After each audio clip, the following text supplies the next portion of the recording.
To turn on or off screensaver on a Samsung Galaxy S25, start by opening settings. Right now, keep scrolling until you find this one. And it will be display settings. And right now you'll have to scroll all the way down and move into screensaver. Right now we can find some presets, like for example colors. Once you actually pick this, you can go for the preview. And that's how your screensaver looks like. Here we can also find some device screensaver. So,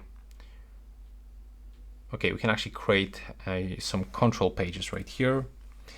We can add some photos manually, or for example, download them from Google Photos. Currently, I've got no photos selected, but if I'm gonna tap here, I have to grant permission into all of my photos, and then it should actually start working. Let's try out. No, still it's not working. So maybe we can also grant some camera photos. Okay, and right now we can actually preview. So this is how it actually looks.